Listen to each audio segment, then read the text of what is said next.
Fala, meu povo! Excelente noite para vocês.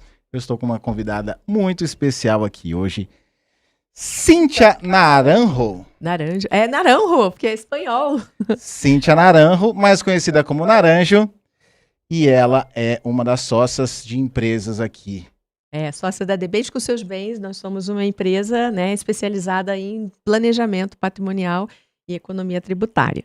Então, meu povo, nós vamos traduzir o que ela falou aqui agora em termos de humanos comuns, não advogados. Vou tentar puxar o máximo download da cabeça dela aqui para você, que pode estar prestes. Não posso falar que está prestes, né, sobre isso, sobre esse assunto. Então, pode ser que em algum momento aconteça. A gente não sabe, Na né? vida, nós não sabemos. Ninguém tem um dia e hora. Não, tem o dia e hora, mas é só Deus que sabe qual vai E ser. nós não sabemos, exato. Então, para nós nos protegermos, trouxe esta pessoa aqui, que eu adoro de verdade, já foi algumas vezes no nosso evento, e graças a Deus a gente conseguiu desta vez. Excelentes eventos por afinal. Vocês podem ir quando ele convidar, viu? Boa, muito obrigado. E assim, vamos falar aqui sobre o poder que algumas leves mudanças que você pode fazer com relação a leis nacionais que podem fazer você ter 100% ou próximo disso do seu inventário, dos seus bens, Do seu patrimônio. do seu patrimônio, ao invés de seguir com o inventário, por exemplo, que é uma opção. É, o inventário, na verdade, acontece para todo mundo. A gente pode evitar se a gente se organizar, né? Na verdade, o inventário ele não é obrigatório. Ele só vai ser obrigatório para quem não se proteger. Ah, boa. Então vamos falar sobre isso. Como que então uma pessoa se protege? Porque algumas coisas na vida são certezas. Pois O é. nascimento e a morte. Essas são as duas certezas absolutas que a gente tem na vida, Só né? temos essas. As outras têm tantas variações sobre que vivemos Como viver. em lugares diferentes, em frequências diferentes. Então tem Sim. tanta variação que a gente não tem certeza de nada. É. Mas nós temos a certeza de nascimento e da morte, e ela chega em algum momento.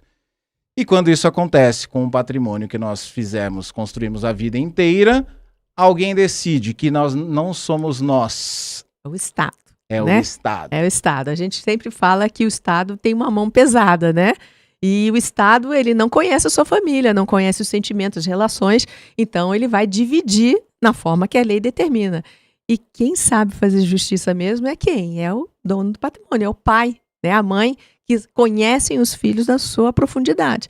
Então, isso que é bacana, porque você que dita as regras, óbvio que a gente não vai desobedecer normativo de ordem pública, a gente respeita, mas a gente pode fazer a coisa acontecer sem a intervenção do Estado. Exatamente para isso que eu trouxe você aqui, porque às vezes nós deixamos coisas acontecerem ou tomamos decisões na nossa vida porque nós não sabemos de coisas que são possíveis. Ó, quer ver uma coisa que é importante, que todo mundo sabe? Regime de casamento, Tá? né? Você sabe que o regime de nós temos aí o comunhão total de bens, separação total de bens e comunhão parcial de bens. E todo mundo está acostumado com isso, né? Saber que a separação de bens, cada um fica com o que é seu, não divórcio. Na comunhão total de bens é meio a meio, todo mundo é dono de tudo. Se houver um divórcio, cada um vai ficar com a metade. E na comunhão parcial de bens, é uma junção das duas, né? Aquilo que você amealhou com aquela pessoa é meio a meio. Impera a comunhão total ali naquele patrimônio que foi acumulado junto ali na constância da relação. E o que vem de particular, aquele que ele recebeu antes ou que ele recebeu a título não oneroso, seja por inventário ou seja por doação, não se comunica. Só que ninguém sabe, né? Só vai entender isso depois, que na morte tudo acontece ao contrário. Comunhão total de bens. O que acontece? Eu começo meu seminário falando isso. Por quê? Porque isso é uma realidade de todo mundo, né? Todo mundo tem, ou está numa união estável, ou está num casamento. Normalmente está todo mundo na comunhão parcial de bens, porque a lei rege dessa maneira, né? E aí escolhe o regime de casamento já pensando, se eu me divorciar, eu quero cada um saia com o que é seu, ou eu quero que a gente junte tudo, cada um saia. Isso depende do casal, né? É o casal que define. E não pergunta para um advogado como que deveria ser. As pessoas me perguntam, tem um regime melhor? Não, tem aquele que cabe na sua estrutura relacional. né? Então depende de cada pessoa. Mas o que que acontece? O que que você não sabe? Você não sabe que quando ocorrer o falecimento, as coisas vão mudar completamente. Vamos lá. Comunhão total de bens, né? As pessoas na comunhão total de bens, tudo que é de um é de outro. Então é um casal muito unido, né? E geralmente é um casal de mais idade, porque antigamente era obrigatória a comunhão total de bens e com o tempo mudou a legislação, tornou obrigatória a comunhão parcial. Então o que que acontece? Quando um fala, e na maioria das vezes que a gente vê chegar no nosso escritório, é um casalzinho que não fez previdência. Fez o quê? Olha, a gente investiu em imóveis. Então, a gente construiu um pool de imóveis que a gente vai alugar e isso é a nossa previdência. Então, você imagina, quando um falece, a lei determina o quê? Aquilo que você meia, você não herda. Então, o que que acontece na comunhão total de bens? Aquele patrimônio total é dos dois. Quando um falece, metade daquilo que pertence àquele que faleceu vai lá para o inventário. E vai para os herdeiros necessários, né? E a outra metade é propriedade daquele que sobrevive. Então, daquele patrimônio inteiro, houve meação. A metade foi para o inventário, a outra metade ficou na propriedade daquele que sobreviveu. Só que pensa só, o casalzinho construiu aquele patrimônio para a velhice. No momento em que eles queriam precisar de mais dinheiro, né, saúde e tudo mais. Então, se um falece, de repente a metade daquele patrimônio vai embora. Aquele que sobrevive, ele está lá no mesmo condomínio, pagando o mesmo, né, os gastos que ele tinha, uma casa enorme. Fica toda aquela estrutura toda para metade do patrimônio pagar essa dívida. Então, esse é um dos impactos que a gente recebe lá no inventário, né? Nossa, como é que eu vou fazer para sobreviver? Metade daquilo que era minha renda está indo embora para os herdeiros necessários. E quem são os herdeiros necessários, né? Em primeira linha são os filhos. Sempre na concorrência com o cônjuge sobrevivente, dependendo do regime de bens. No caso da comunhão total de bens, esse cônjuge sobrevivente, ele não herda, porque ele já meiou. Então, vai direto, aquela metade da herança vai direto lá para os filhos. E aquela história, né? Os filhos sequestram o ganho daquela outra pessoa que sobreviveu. Se for a segunda linha são os pais, se não houver filhos vão ser os pais, e só na terceira linha o cônjuge sobrevivente é o herdeiro da totalidade. Então, se não tiver filhos nem pai, aí o cônjuge, tudo bem, ele vai herdar tudo. Ele pegou 50%, agora as outras 50% desceria, não tinha ninguém, volta para ele. Não interessa se tem irmão, né? Tem irmão. Irmão é colateral, ele não é herdeiro necessário pela lei. Primeiro essa linha que vai. Filhos, pais e cônjuge. E esse cônjuge ele vai estar sempre na concorrência, só vai depender do regime de bens de casamento. Na comunhão total de bens, ele não vai ser herdeiro da metade, porque ele já meou. Né? Então isso é um impacto muito grande para aquele casal que vem junto a vida inteira, que está fazendo tudo junto, que de repente se vê sequestrado na metade, direto para os filhos. Você já tinha imaginado isso aí? Já tinha passado na sua cabeça? Porque da forma que você vem contando, não é uma coisa que as pessoas pensam. Porque é muita coisa para pensar, além disso ter esse momento que ninguém espera tão cedo. Eu abro o meu seminário perguntando ele, quem é casado com o regime da comunhão? Como é que é? Vocês são assim? E as pessoas vão se chocando, né? Na separação total de bens, o que acontece? Cada um tem o que é seu, né? Vai botando o nome de cada um. Acabou. Se houver o divórcio, cada um sai com o que é seu. Se houver o falecimento, aquele que faleceu vai levar o patrimônio dele inteiro. O outro sobrevive, fica com aquilo que era dele, né? E aí o que acontece? Ele não meiou. Significa que da separação total de bens, ele vai concorrer, nesse bem particular que foi para lá, ele vai concorrer com os filhos em pé de igualdade. Se tiver 2 filhos, vai virar 1/3 para cada um 1/3 para um filho, para o outro e para esse cônjuge sobrevivente. Ele passa a ser herdeiro ali daquele patrimônio particular. Entendi. E aí, na linha sucessória, até que ele fique, se não tiver filhos nem pais, ele herda na totalidade. Mas tem isso, né? Da separação total de bens, você vê, é um casal que cada um tem a sua individualidade, mas aquele que sobrevive vai ser herdeiro daquele patrimônio.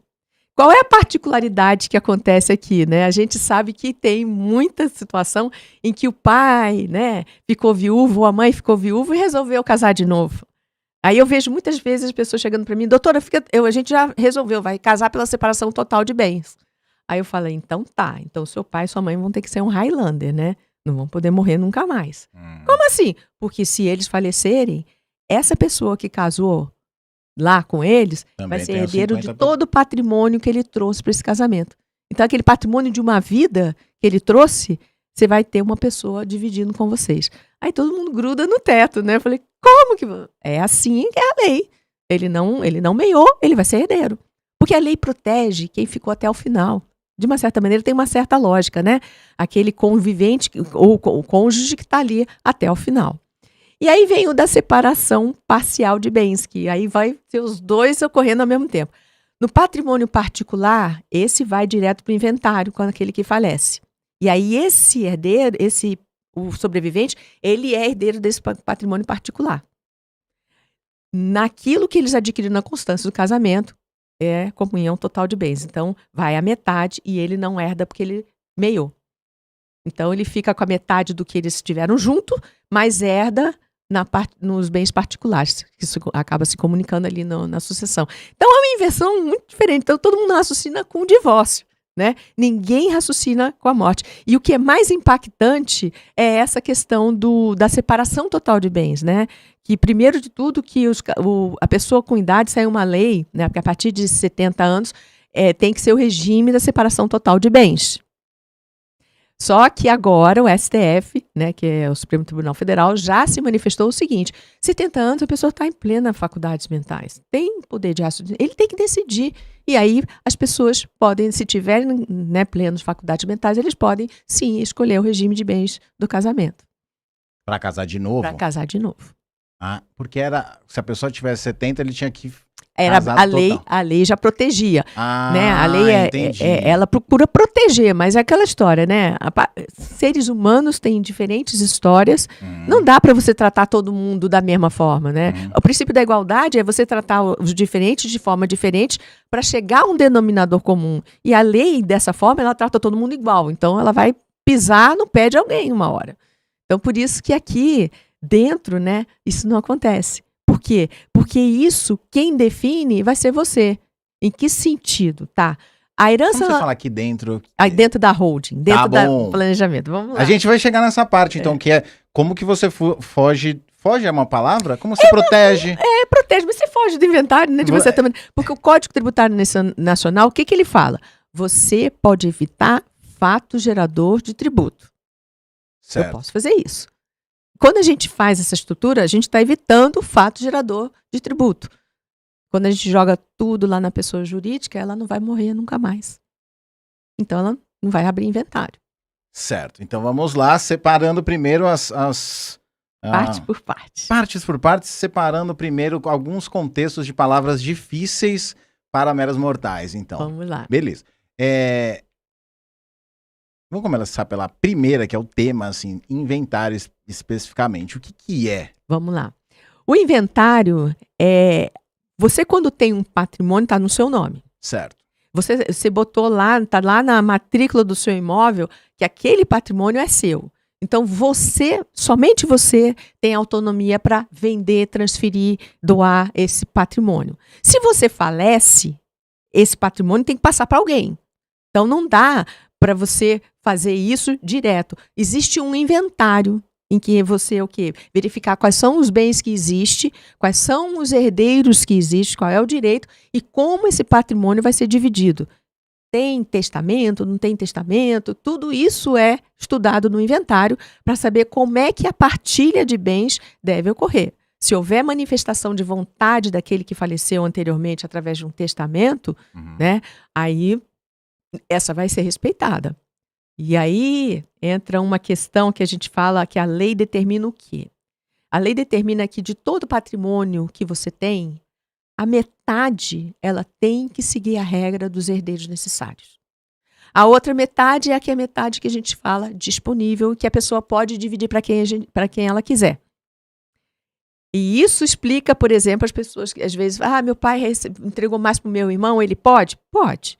Se o que ele entregou está dentro da metade livre que ele tem, está tudo bem. A outra metade teria que estar dividida entre vocês, igualzinho, né? Todos os filhos. Então, isso é a lei aplicando. Agora, você dentro de uma estrutura de proteção, né? Através da hold, você pode mudar isso? Até dá. a gente respeita aquela metade livre, né? Aquela metade da legítima. A gente respeita um para cada um. E o pai trabalha as outras. Mas o que ele faz? Sabe qual é a vantagem da holding? A gente mostra para o herdeiro o quanto vai ser o inventário. Quando a gente faz a gente chama de sessão de viabilidade, né? Tá. Que a pessoa vai fazer uma sessão de viabilidade, ela traz o patrimônio dela todo. Como se ela tivesse morrido, você vai no tempo para frente, volta. Isso. Seria isso. Me traz seu patrimônio que eu quero saber o que vai acontecer com o seu patrimônio. O que a gente faz ali? Eu simulo um inventário do patrimônio dele. Né? Simulo o inventário do patrimônio do casal. E o filho vai ter que pagar quando o pai falecer e quando a mãe falecer. Então vai passar por 2 inventários. Né? Então, a gente já simula os 2 juntos, porque é um casal trabalhando para proteger os filhos. Que vai acontecer? Quando você faz isso, né, você tem um valor? Tem. Como eu falei para você, uma hold pode sair a 90% a menos do que seria um inventário. Sai muito mais barato e você consegue pagar parceladamente. Né? Então, é uma forma muito mais tranquila de você planejar o seu patrimônio. Quem ganha com isso? Os filhos. Os pais, o que eles ganham? Eles ganham alguma coisa? Ganham. Por quê? Os pais, normalmente eles fazem isso para proteger os filhos. A gente se preocupa, né? A gente não quer que o Estado tire nada, a gente quer passar e quer que seja passado da maneira como a gente entende que deve ser. Eu quero ditar as regras. O testamento dá para eu fazer isso? Dá, só na metade. Eu quero ditar as regras em todos os sentidos. Não, vamos fazer uma troca de favores. Qual é a moeda de troca? Olha, eu vou montar uma estrutura de holding, vou pegar o meu patrimônio, vou colocar dentro de uma pessoa física, jurídica. Por quê? Porque a pessoa jurídica não falece. Elimina o inventário no momento que eu coloco meu patrimônio ali e a pessoa jurídica passa a ser dona desse patrimônio. Aí, o que acontece? Quando você integraliza lá na empresa, ela te devolve o quê? Você recebe cotas. Se eu coloquei 1 milhão de um patrimônio lá, eu recebo 1 milhão de cotas. Essas cotas ficam declaradas no meu imposto de renda. Lá, ó, eu passei o imóvel tal e recebi 1 milhão em cotas. Isso vai para inventário? Vai. Eu sempre falo, gente, o termômetro de inventário é a sua declaração de imposto de renda. Tudo que tiver lá vai para o inventário. Qual é o passo seguinte? Você pegar essas cotas e doar para os filhos. Então, o que acontece? Nesse momento vivo, certo. Eles vão ter o quê? Eles vão ter a propriedade, mas eles não têm a posse. O que significa isso, né? Porque fica difícil para as pessoas diferentes. Você, quando aluga o seu imóvel, você aluga para alguém. O imóvel é seu, não é? Certo. Você pode entrar lá a hora que você quiser? Não. Porque eles têm a posse e você tem a propriedade. Entendeu? E você tem que respeitar o uso deles lá. Isso é o usufruto do proprietário, do dono das cotas. Dono das cotas. Eu vou te doar a propriedade. Você só vai ter o poder sobre isso quando eu falecer. E ele ainda pode definir o seguinte, que quando a sua mãe ou eu, o último que falecer, posso fazer isso. Então, você tem uma gama de poderes e que cada família trabalha isso de uma forma diferente, porque cada família tem um mecanismo ali, uma relação diferenciada. Tem pessoas que preferem, por exemplo, eu posso deixar só quando o último falecer é que as cotas serão, os filhos poderão exercer o poder sobre as cotas, né? Aí é o poder de tudo, né? Porque enquanto não, o usufruto é daquele que está vivo ali, detendo aquilo, e ele está recebendo aluguel, ele pode vender os imóveis se ele quiser. Por quê? Porque está num contrato. Eu saí da esfera do direito civil, que é aquele que rege a pessoa física, e entrei num direito empresarial. É outra normatização. E lá, o contrato faz lei entre as partes, desde que não desobedeça ao normativo de ordem pública. Mas aquilo que eles acordaram, por exemplo, eu vou doar esse seu chá, para você. Mas a hora que eu pedir, você vai ter que me devolver. Tudo bem? Tudo bem. É condicional, não é? Só doei porque você aceitou a condição. E isso é validado pelo jurídico. Se for juízo discutir isso, o cara vai assim, desculpa, Pedro, você tem que envolver. Ela só doou porque você prometeu isso para ela. Então, tem que cumprir a sua promessa. Então, esse é o poder de uma holding. Porque quando a gente faz a doação, existe um acordo de sócios que gesta tudo isso. E nesse acordo é determinado todas as regras que o casal quer colocar. E os filhos aceitam. Por que os filhos aceitam? Primeiro porque o patrimônio não é deles ainda, né? É do pai. Ele poderia não fazer nada e todo mundo cair no inventário e ter que pagar o valor do inventário. Então, e geralmente são famílias que se dão bem, né? Se o pai quer proteger os filhos, geralmente tem uma relação muito saudável. Faz sentido. Né? Então, o que a gente sempre recebe... A gente já recebeu pessoas, assim, em uma fase de briga, que fez as pazes quando entendeu que o pai estava protegendo e que ele teria uma economia tributária gigantesca. Então, isso já amenizou até ali as desavenças na família. Mas a realidade é essa, que na moeda de troca para o pai, inclusive é essa, tem uma cláusula chamada reversão, que consta lá. A hora que eu quiser voltar para a pessoa física, eu volto tudo para a pessoa física. Tiro as cotas e devolvo tudo para a pessoa física. Tá. Se eu posso, é que nem você vai para um jogo com a bola, né? Certo. Se eu quiser levar minha bola embora, acabou o jogo. Ah, entendi. Então, os filhos, eles vão concordar com tudo porque os pais podem não fazer isso, ou quando fizerem, podem desfazer.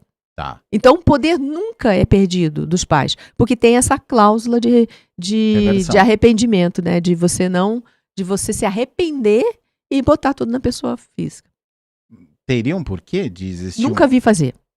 Nunca aconteceu. Pode botar na pessoa física? Depende.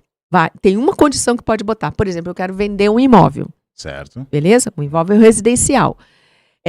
Esse imóvel residencial, quando você vende um imóvel, tem ganho de capital. Né? Que certo. É o quê?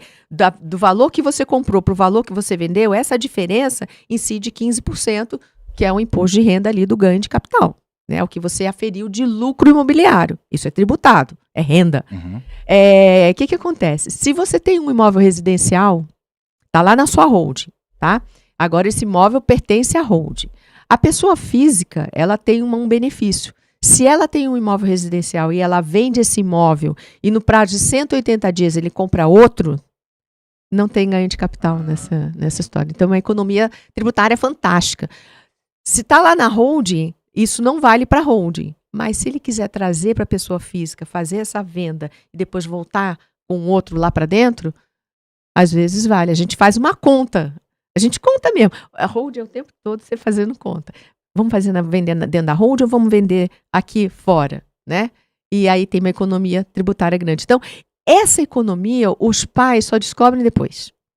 Essas possibilidades, eles entram lá para quê? Para proteger os filhos, para o Estado não interferir e para não ter o imposto da herança. É isso que eles fazem. Eu não quero que bata o imposto da herança. Ah, mas tem a da doação de cota. Tem. Mas a gente também tem um mecanismo contábil que a gente faz uma estrutura e que acaba zerando até esse... É uma estratégia que a gente tem que também zera esse imposto. Essa reversão que você falou sobre, nesse caso da... o arrependimento. A reversão eu errei. Tá. A reversão quando volta... Se o filho falecer, se ele recebe as cotas e ele falece, essas cotas voltam para os pais, se ainda vivos. Porque também existe essa chance, verdade. Tá. Eita, o pai foi ajudar o filho, ainda o filho morre. Aí... Então, mas aí que tá. E por que você evita? A gente sempre fala, a holding, ela tem uma característica de quê? Manter o patrimônio dentro da família. Então, a gente fala que genros e noras não vão participar disso.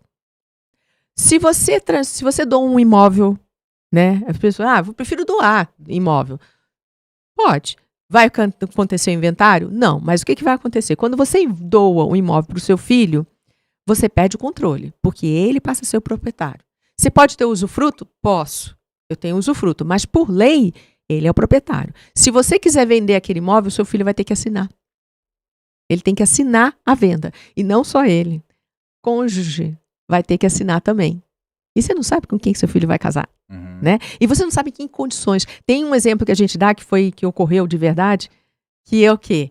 A mãe, 4 filhos... Ela tinha um terreno enorme e aí a empreiteira resolveu fazer um empreendimento enorme lá dentro, naquele terreno.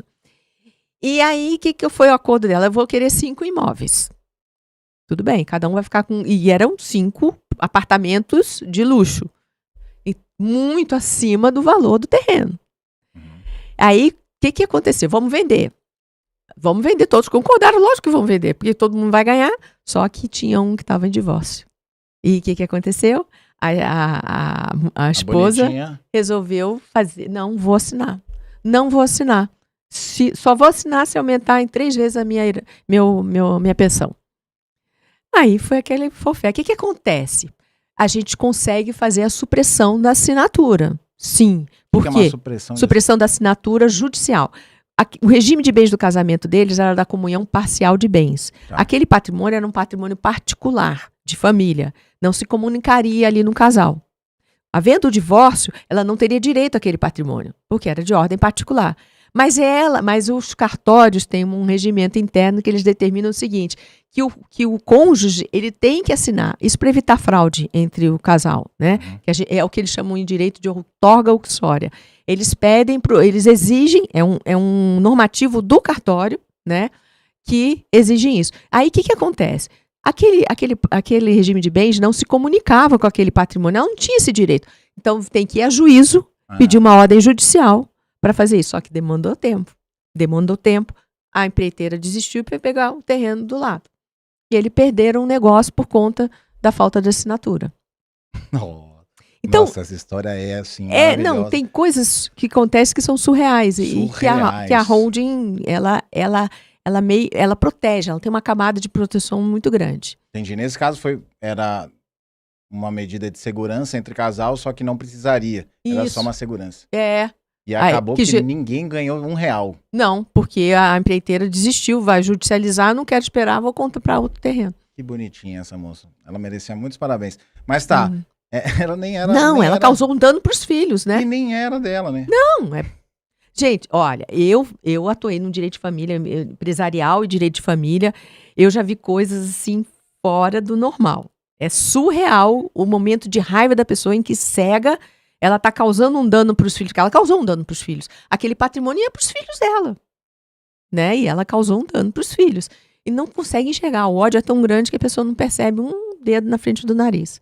Certo, então nesse caso tem Estado e tem também os próprios familiares também que influenciam nesse jogo. E quando vai para holding... Quando vai para holding, o poder está no pai, né? Nos pais.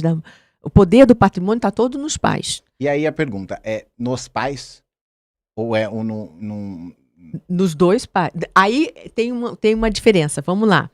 A holding, ela respeita, inclusive, o patrimônio individual do casal, tá? O casal, por exemplo, você tem patrimônio particular. Aquilo que você recebeu de herança ou comprou antes do casamento era seu, patrimônio particular. Entra na holding? Entra como um percentual seu. Ó, a Maria vai integralizar 100% dessa fazenda. Por quê? Porque é um patrimônio que ela recebeu em herança, não se comunicava com o casamento ali do outro. Esse vai integralizar outro patrimônio particular. E aquilo que era comum dos dois, cada um integraliza 50%. E o que acontece? Cada um vai ter poder sobre aquilo que integralizou. Poder de decisão. Então, a Maria vai decidir sobre a fazenda e o Pedro vai decidir sobre o patrimônio que ele integralizou e os dois juntos vão decidir sobre aquilo que era comum dos dois. Se houver uma cisão do casamento, cada um sai com o que é seu. Só que as cotas já estão doadas para os filhos e cada um sai com o poder seu de venda, inclusive, desse patrimônio. De gestão sobre esse patrimônio que lhe pertencia. Por dentro da holding? Mesmo dentro da holding. Então a holding continua existindo, sim, é claro, mas eles se separaram, só que eles atuam na mesma empresa. Ainda. Tem pessoas que, não, quero a cisão. Tá tudo bem, a gente faz a cisão.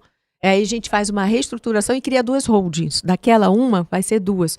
A da mulher é chegando para esses filhos. Ah, entendi. Então, mas a gente acaba sempre trabalhando ali para ver a economia. Olha, dinheiro, né, o valor, a perda econômica é surreal. Todo mundo acaba fazendo acordo ali, porque é interesse das partes.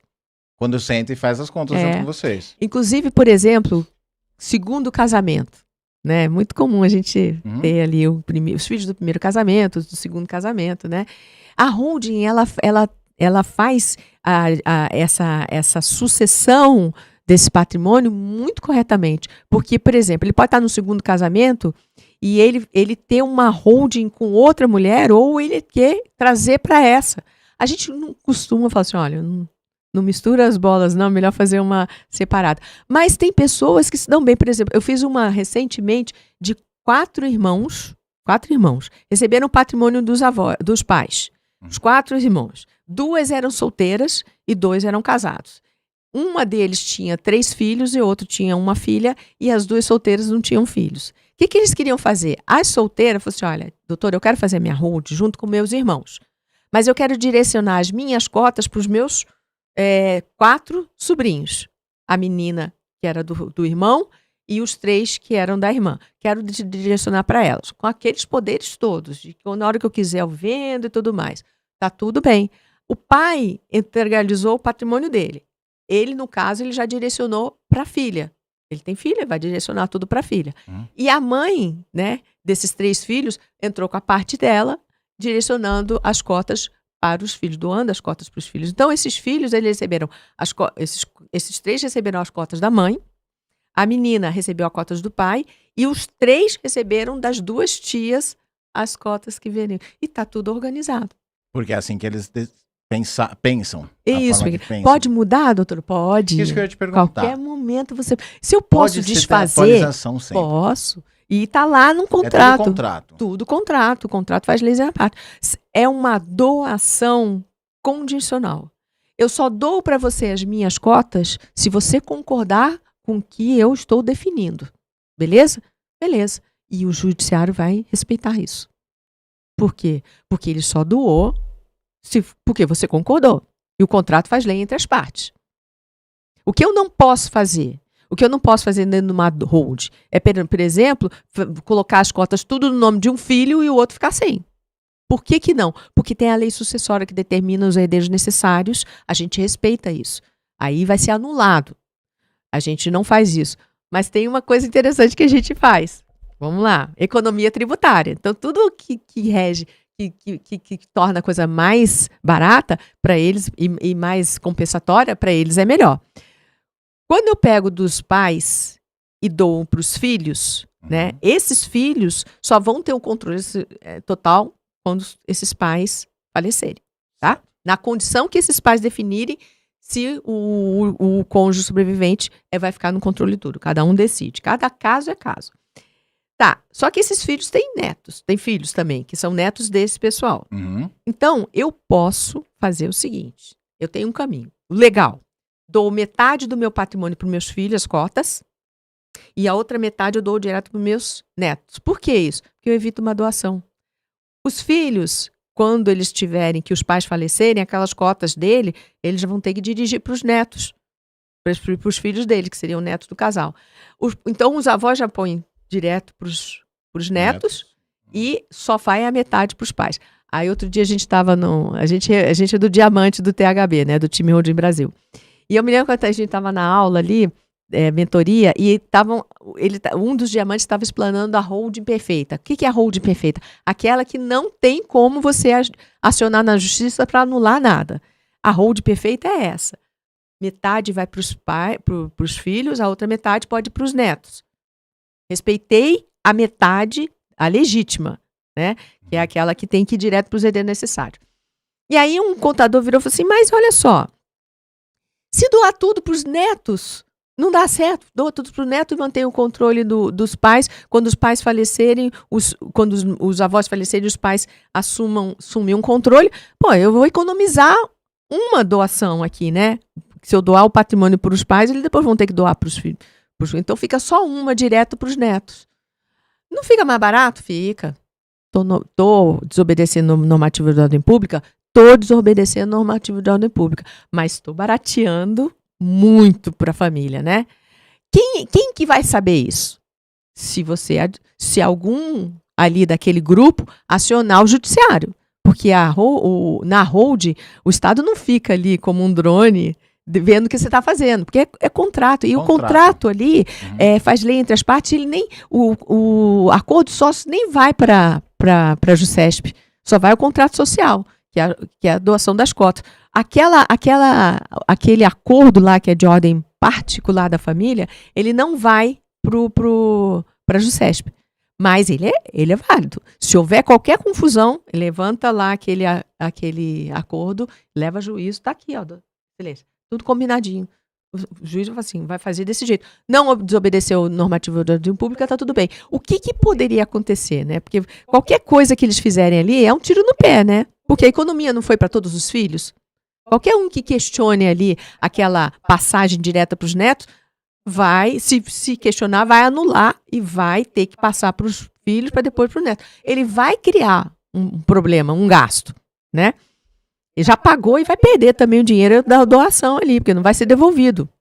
Tem mais essa. Aí eu lembro que eu levantei a mão e falei, olha, tem uma possibilidade de acontecer alguém questionar. Como, Cíntia? Não vai ter, vai.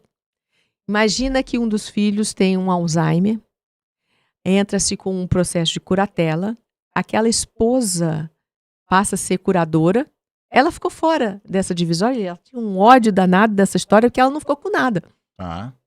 Ela vai lá e questiona, só para espizinhar.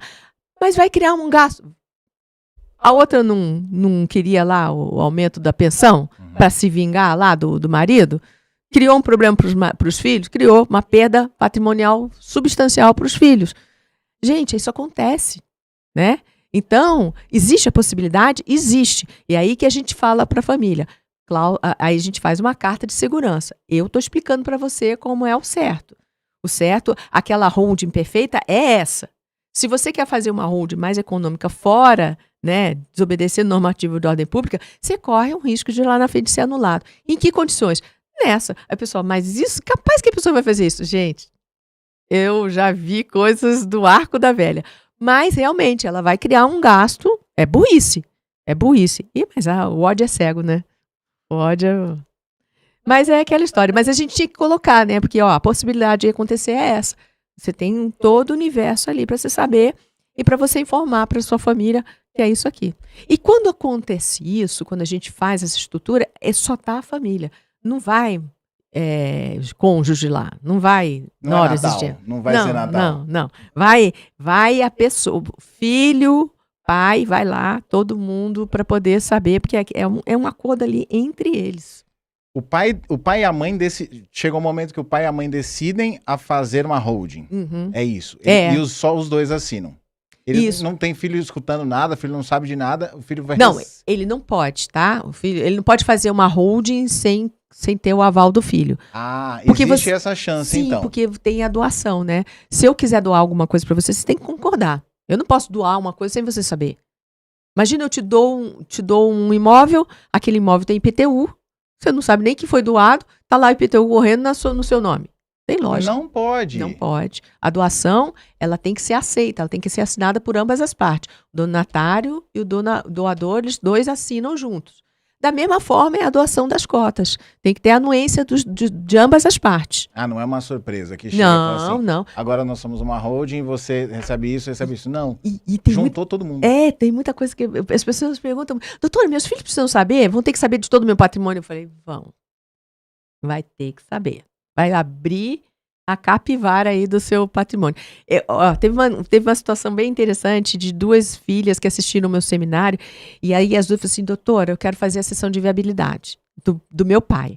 Falei, mas ele vai concordar? Não, a gente quer fazer eu quero fazer a sessão de viabilidade para entender o patrimônio do meu pai se vale a pena. Eu falei, tá, tudo bem, eu posso fazer, né? Me traz aí toda a relação do patrimônio dos seus pais e eu faço uma sessão de viabilidade e falei para elas, olha, vocês vão ter, aqui no caso de vocês vão ter 80% de economia tributária em relação ao inventário. As duas, quem que ia pagar isso? Era elas o inventário, né? Então, era o interesse delas que a gente fizesse a holding, né? Aí elas falaram assim, meu pai, como é que eu vou convencer meu pai? Falei, tá tudo bem. Porque o nosso sistema a gente faz a sessão de viabilidade. A gente tem uma ideia de percentual. O passo seguinte é um projeto. Aí o projeto eu vou calcular quanto sai o inventário, calcular com os custos lá dos cartórios, tudo bonitinho, né? Planilhado. Quanto seria esse imóvel doado, esse patrimônio doado, quanto sairia numa estrutura simples de uma holding ou quanto sairia numa mais complexa. Eu calculo tudo para eles. Que tem a ver, inclusive, com os estados. Isso. Da onde é eu pego imóvel em tudo quanto é lugar. Eu ligo lá para a prefeitura lá do estado, ligo para o município, a gente faz todo esse trabalho para consultar tudo, para saber exatamente quanto que seria o inventário para a pessoa. E também a estrutura, né? E aí elas me deram a relação, eu fiz o projeto. Não, vou comprar o projeto, doutora. Eu quero saber o projeto. Falei, tá bom, fiz o projeto. Falei, vou fazer o seguinte, eu vou fazer o projeto, chama os seus pais aqui para eu apresentar para vocês. Aí eu apresento para eles. Os dois sentadinhos aqui, porque a mãe falava o seguinte, eu já ganhei o patrimônio, vocês que se virem agora com o inventário, já fiz a minha parte. Mas aí o que eu fiz? Eu apresentei o inventário dela, eu sabia que tinha uma série de imóveis ali que eles alugavam, e na pessoa jurídica, né, a tributação da renda do aluguel é infinitamente menor do que na pessoa física. Então, por exemplo, aquilo que estava tributando para eles 27,5% de imposto de aluguel, lá na holding passaria para 11,33%. A economia tributária que eles teriam pagaria todo o sistema da holding e ainda ia configurar num ganho. Você tem uma ideia? Eu tenho café com holding, né? Toda quarta-feira, às 16 horas, eu estou transmitindo, tirando dúvidas das pessoas, né? Passou um cara na live, estava eu e a Fernanda, hoje eu apresento sozinha, mas a Fernanda estava naquele dia. Passou um cara na live que ele tinha um imóvel em que ele tinha um aluguel, acho que de uns 500 mil, era um complexo enorme que ele alugava para um fórum enorme. Era o valor do aluguel. E eu virei e falei assim, você aluga isso na pessoa física? Ele aluga. Eu olhei para Fernanda. Na hora eu fiz as contas, né? De quanto que ele perdia mensal de aluguel ali, só de pagando imposto. 86 mil ele pagava de imposto que ele não precisaria estar pagando.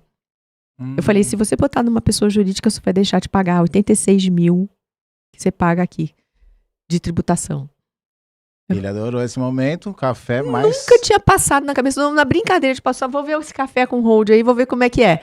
Em 2 minutos ele falou assim, cara, ele teve uma economia absurda. Vou botar na hold. Põe na hold, tudo bem, pessoa jurídica baixa para 11,33, essa economia que você vai ter, vai deixar de gastar isso aí.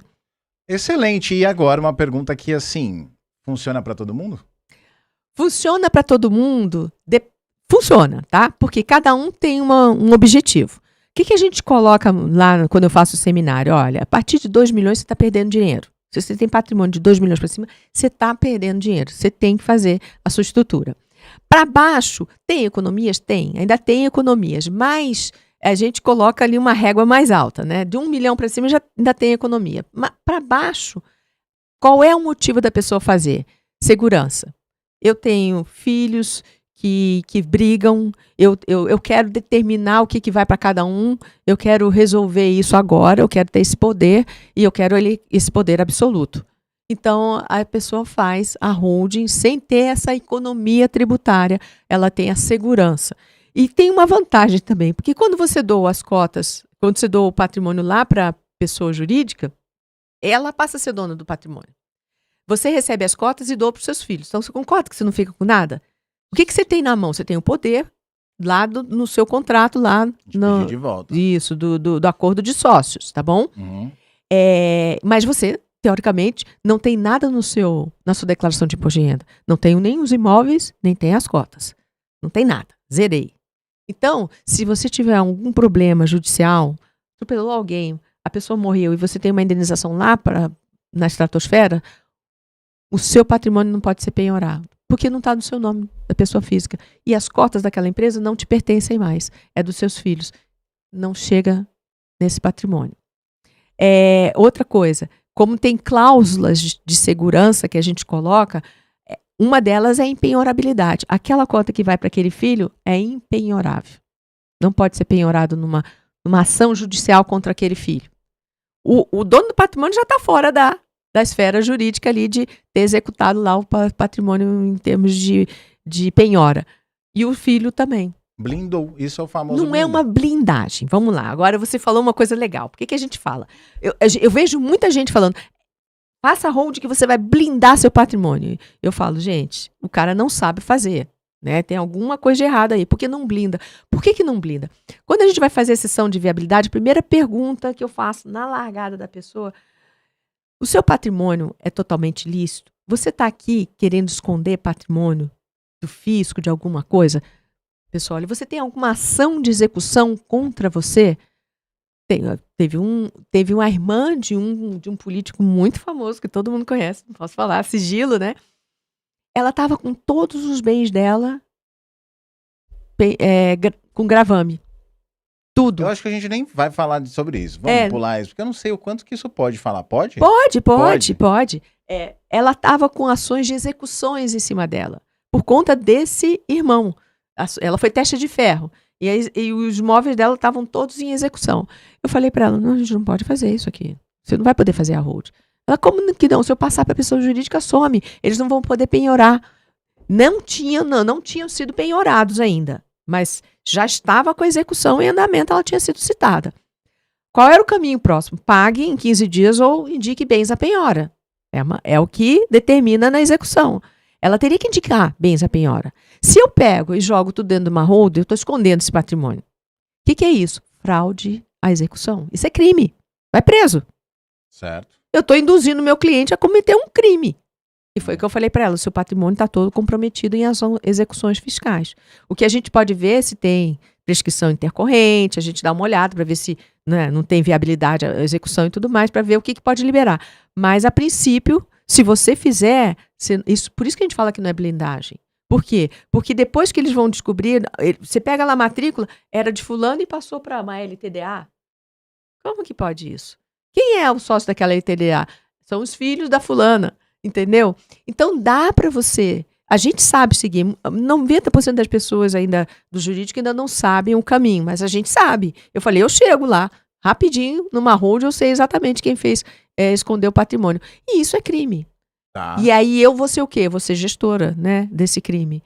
E, ó, eu já vi advogado ser incluído no polo passivo da demanda por conta da gestão ali, que ele induziu o cliente a cometimento do crime. Então, Mas assim, nesse caso é porque ele já tinha tido uma citação e aí não pode. Mas saindo desse fato, você antecipou. Aí a sim. blindagem. Se não tem nada, aí corre a ação depois, tá tudo bem, não tem problema nenhum. Se você for raciocinar, vamos lá.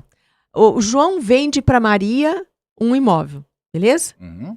Depois que ele vendeu para Maria, ele adquiriu uma baita de uma dívida. O judiciário não pode querer penhorar o imóvel da Maria porque tinha sido do João. No dia que foi vendido, não havia problema nenhum com aquele imóvel. Não havia nenhuma ação. Quando a gente entra com uma ação, a primeira coisa que eu faço é eu ir lá na matrícula do imóvel e falei, ó, tem uma ação XPTO aqui correndo contra esse fulano aqui, dono desse imóvel. Quem comprar aquele imóvel vai estar escrito ali na matrícula que tem uma ação judicial contra ele. Está correndo risco. Ele não é um comprador de boa-fé. E é isso que a gente fala, que todo imóvel tem que estar registrado no cartório de registro de imóveis. Por quê? Porque o cartório de registro de imóveis ele dá publicidade aos atos. Então, se eu coloco a matrícula, porque o imóvel nasce com o quê? Nasce com a inscrição imobiliária lá na prefeitura. É o primeiro número que ele recebe. Quando você registra lá no cartório de registro de imóvel, ele recebe o quê? Matrícula. E o que é a matrícula? É o histórico desse imóvel. Quando ele foi matriculado, quando saiu o empreendimento, até vendeu para fulano, Beltrano, tem todo o histórico desse imóvel. Né? Então, quando você compra o imóvel, você tem que olhar na matrícula desse imóvel. Vai lá olhar, ver se tem alguma ação contra essa pessoa. Se não tiver nada escrito lá, você é comprador de boa-fé. Se houver algum problema com esse imóvel depois, aquele cara te vendeu o imóvel e tinha uma ação de execução, o problema é dele. Você é comprador de boa-fé, ele que vai lá responder. Com outro valor, ele que se vire. Mas como que sabe que naquele momento... Porque o advogado, quando entra com uma ação qualquer, ele comunica lá. Quero que comunique, eu peço para o juiz comunicar na matrícula do imóvel que tem uma ação correndo contra esse fulano, né? Principalmente alimentos.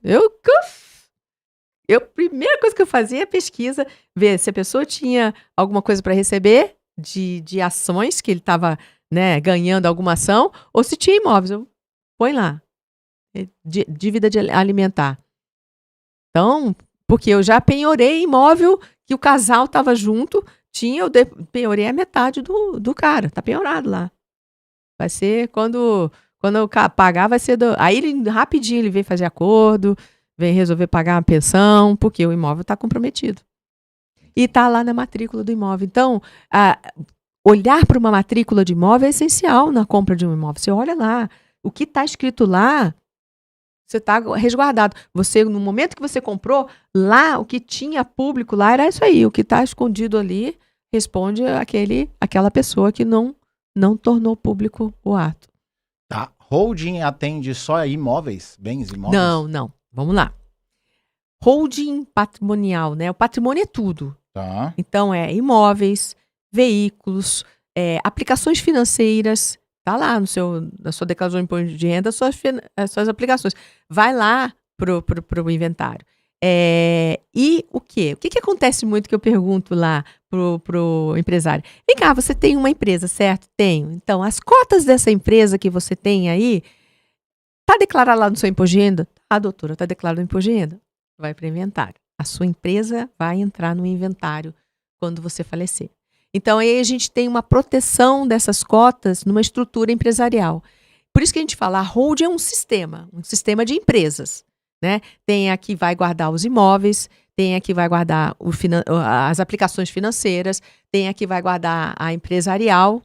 É esse momento que começam a ter várias empresas, porque cada uma é só uma de cada imóveis. uma tem um risco. A gente segrega o risco. Né? O patrimonial ali dos imóveis é o que menos risco tem. O que é o patrimonial? O patrimonial é aquele que pode ter tudo penhorado. Então, eu coloco ele em separado para que nada chegue nele de penhora.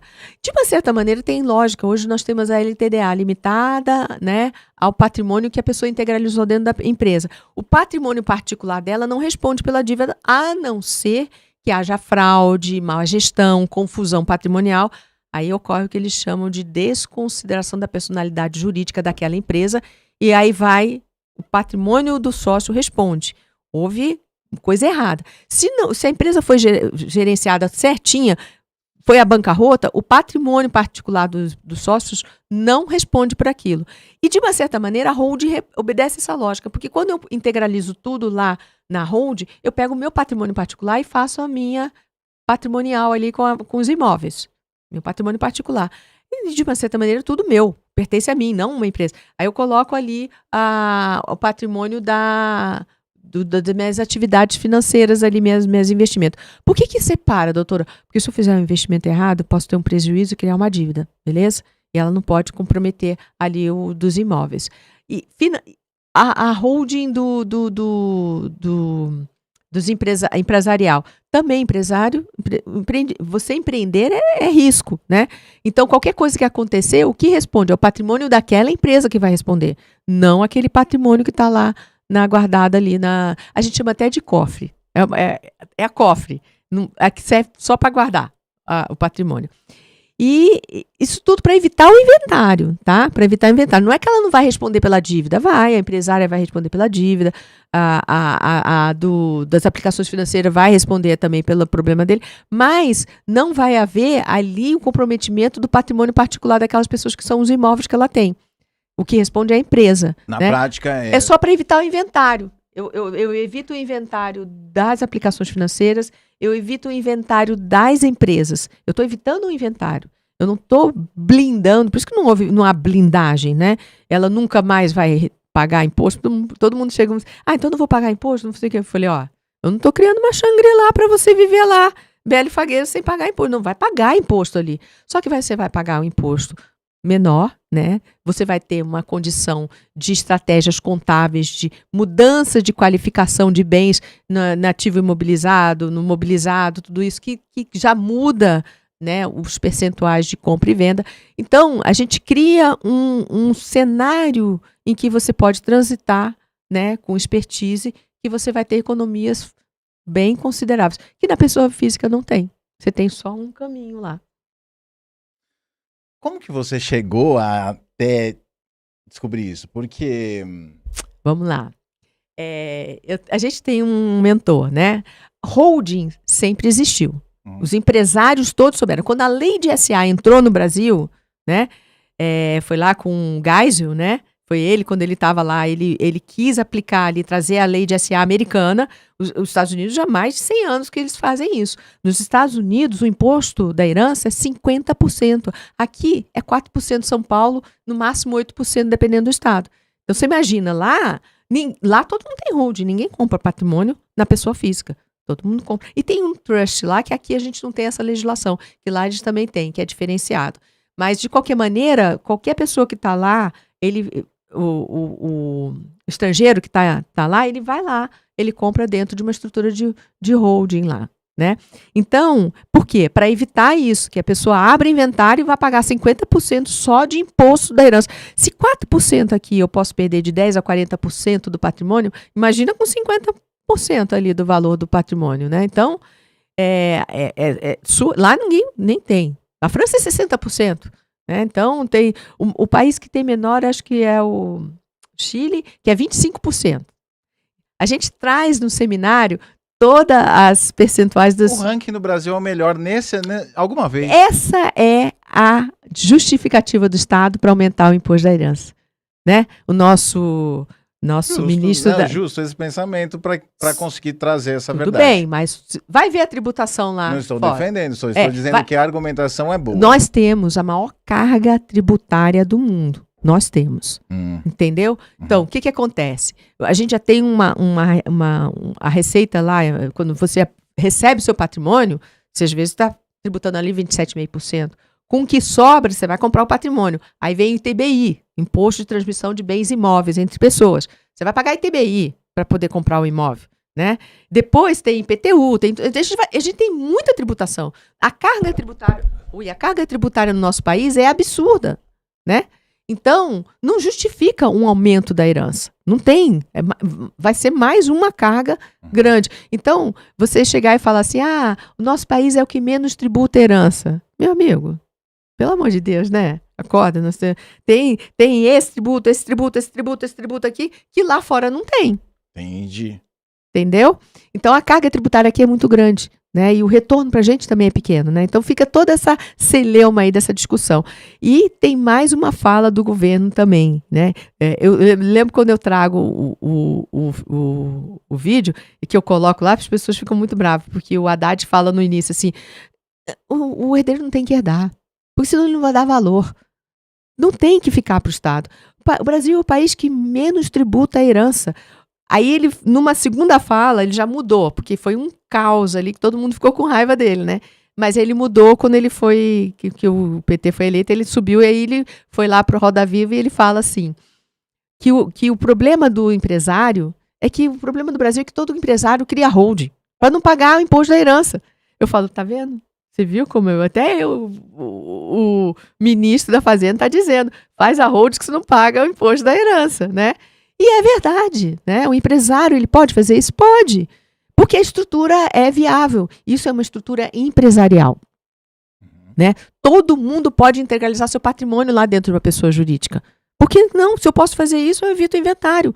Quem é o Estado para ficar falando que eu tenho que pagar o inventário que não pode integralizar porque eu vou evitar o inventário? É lei, muda a lei então. Né? Então é isso que acontece. Antigamente ninguém sabia, mas quando teve a pandemia, que teve tantos inventários, né, que começou a se acordar o quê? Que aquele advogado, que era eu, que trabalhava para empresário, que fazia proteção para o empresário, eu comecei a olhar e falei, por que não vai fazer para a pessoa comum? Não, vai ter economia também, vai evitar o inventário. Foi essa pandemia mudou muito, né? E outra coisa, a gente teve o acesso ao digital, né? E a gente consegue chegar em todo mundo para explicar aquilo que eu explicava para o meu cliente só, para ele saber, ele tinha que entrar.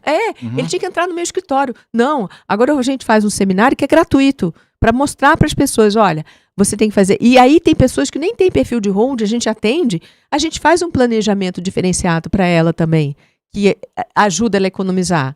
Então, a gente está criando o quê? Uma cultura patrimonial, que a gente não tem. A gente perdeu matérias que estavam na nossa base curricular, que eu fiz o SPB. Você nem sabe o que é isso. Organização Social e Política, que antigamente tinha nas escolas. Não tem mais.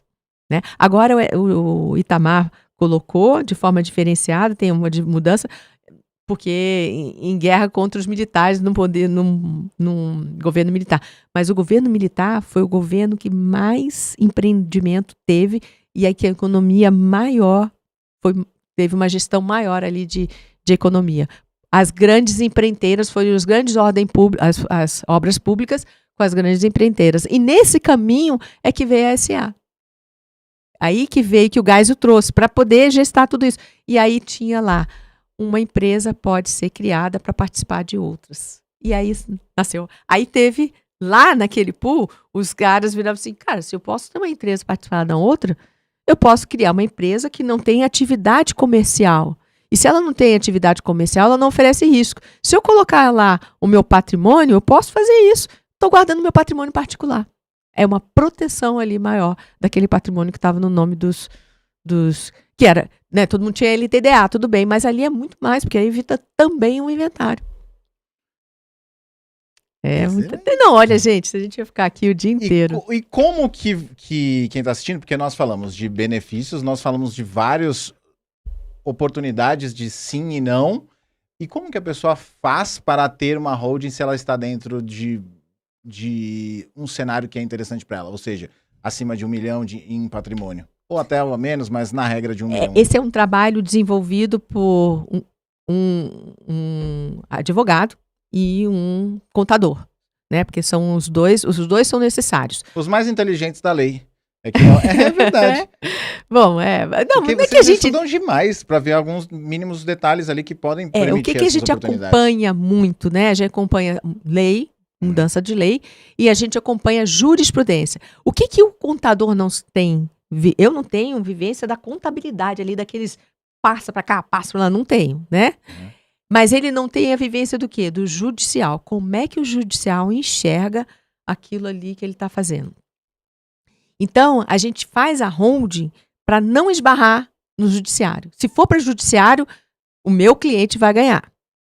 A gente cria uma holding que não tenha nenhuma nulidade, que esteja gestando toda aquela economia, fazendo tudo aquilo certinho, mas que lá no judiciário, nós temos um caso, por exemplo, tem imunidade e isenção de ITBI, quando você integraliza. Não é uma transferência de bem entre pessoa física e pessoa jurídica, não está transferindo bem, teria que incidir ITBI.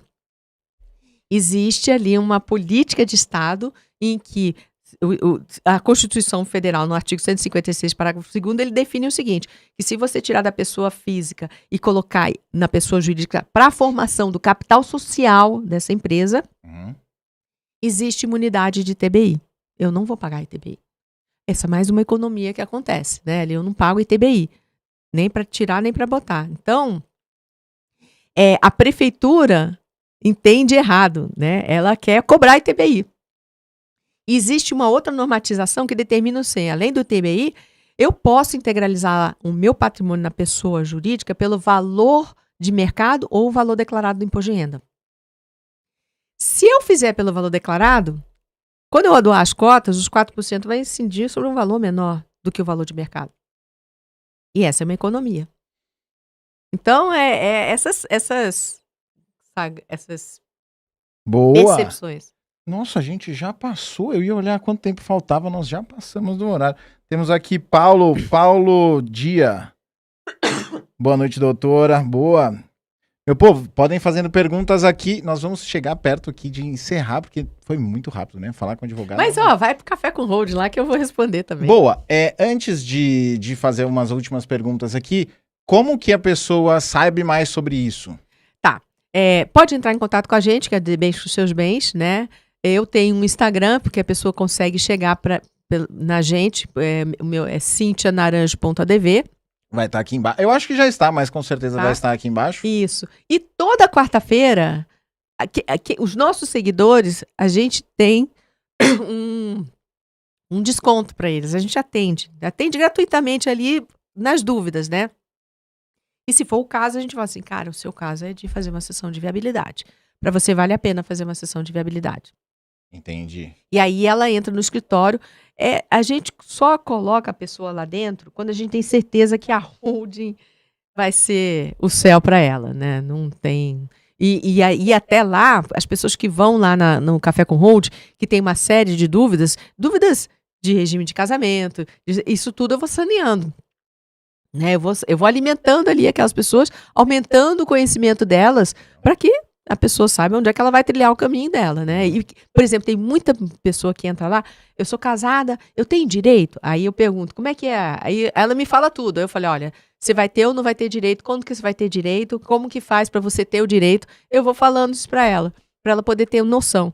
Porque tem muita gente que casa, né? Principalmente a esposa, né? Que fica muito alheio ao patrimônio ali e tudo mais. Ela não sabe nada.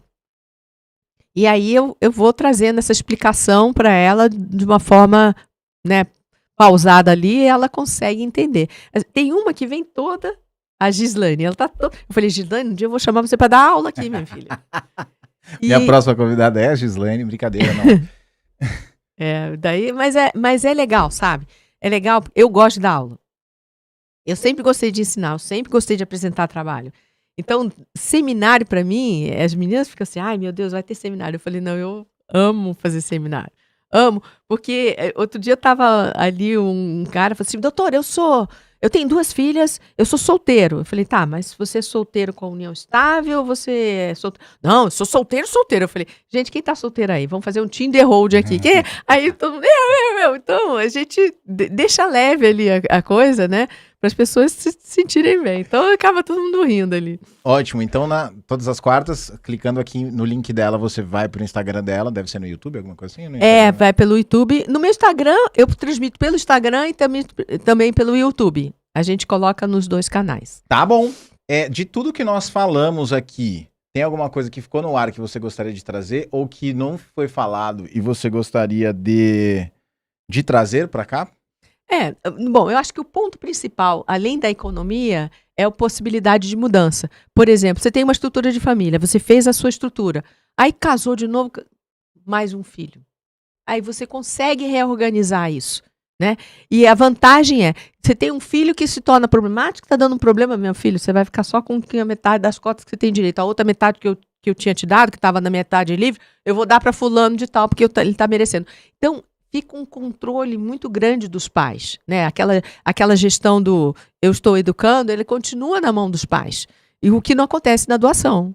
O pai perde o controle e fica refém. Eu já cansei de pegar filho querendo cobrar de mãe, né, de sobrevivente, aluguel de imóvel que foi recebendo em herança. Que é alugar a metade ali para o pai e para a mãe que está sobrevivendo. Então, pelo amor de Deus, né? Excelente, hein, meu Brasil! Tá bom. E eu tenho sempre a última pergunta que eu gosto de fazer. O que você acredita que seja o seu superpoder que te trouxe até aqui, falando do lado do negócio, empresa? Meu superpoder? Talvez a comunicação. A idade, né? Idade, sabedoria. Também a idade não é só para rugas, né? Então as meninas falam assim, você tem saída para tudo, mas é porque eu tenho uma bagagem muito grande de audiência, de né, conversas com estruturas familiares, decisões de casamento e tudo mais, que criou ali um cabedal de conhecimento de eu chegar e falar, ó, vamos resolver assim. Você quer ver um exemplo? Uma mãe casada, separou, teve um filho, casou com outro, teve 2 filhos. Nesse segundo casamento, ela amealhou todo o patrimônio. Aí ela virou para mim e falou, doutora, tem um jeito de eu dar mais patrimônio para esses 2 filhos, que afinal de contas eu criei patrimônio com esse segundo casamento, né? Aí eu perguntei para ela, você ama seus filhos iguais? Amo. Então, se você ama seus filhos iguais, você quer condições iguais para todos eles, beleza? Beleza. Então, você foi culpado porque você escolheu o pai do outro que não amealhou nada. Esse coitado do seu filho veio sem nada. Aí você tem os outros 2 que tem tudo, né? Então faça uma justiça. Aquele ali não tem nada, aqueles 2 têm tudo, porque além de tudo, eles vão receber o patrimônio do pai. A outra metade do pai vai para eles. A sua metade vai dividir entre os 3. Eu pegaria a sua metade de livre e botava para esse coitado que ficou sem menos, porque você não soube escolher o primeiro marido, e aí fica todo mundo igualzinho. Esse é o momento que chega a deusa da justiça com as 2 balanças e mostra, exatamente. Aí ela falou, nunca tinha pensado nisso. Eu amo meus filhos iguais e realmente eu quero os 3 na mesma condição. Então ela equalizou ali, né, a condição dos 3 na herança dela. Vou botar igualzinho, eles vão ficar bem. Tá vendo? Tem gente que fala que advogado é só pra parte ruim, mas tá vendo? Você fez 2 ou 3 crianças aí ficarem em nível acima. Por ter escolhido você, porque pode ser que tenha outro advogado que não... Mulher é mãe, né? Mãe é... É meio cuidadora, né? A gente cuida da prole. É verdade. Meu povo, eu tô muito feliz que você topou vir pra cá depois É de um prazer. Nossa. muitas tentativas de datas, mas nós conseguimos chegar neste episódio. Não porque eu não quis, né? Porque a gente estava viajando em mentoria. Porque tem agenda de todo mundo e tal. Então, tô muito feliz, muito obrigado por você estar aqui, muito obrigado por vocês que estão assistindo aí. Nós estamos aqui todas as quintas-feiras, às 19 horas. Sempre eu trago uma mente brilhante aqui, sentar na minha frente. Eu tento fazer, assim, o máximo para puxar informações possíveis que tragam valor para vocês. Então, meu povo, você que ficou aqui até agora, já se inscreva nesse canal para você receber mais vídeos como esse. Deixa o like nesse vídeo, porque dá trabalho toda semana fazer. Você tem toda quarta-feira.